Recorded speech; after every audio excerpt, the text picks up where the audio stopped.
только в воде держала, поэтому... Ну, Ну и вот. Ну, говори дальше. Вот говори дальше. Теперь ты говори. Как ты все мне это сделала? Чья это была придумка?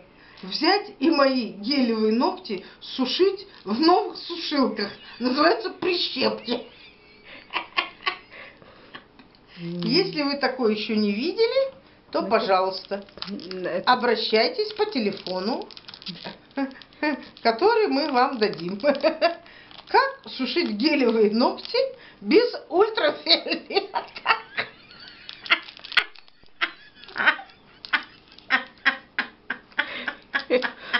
Ну, теперь так покажи.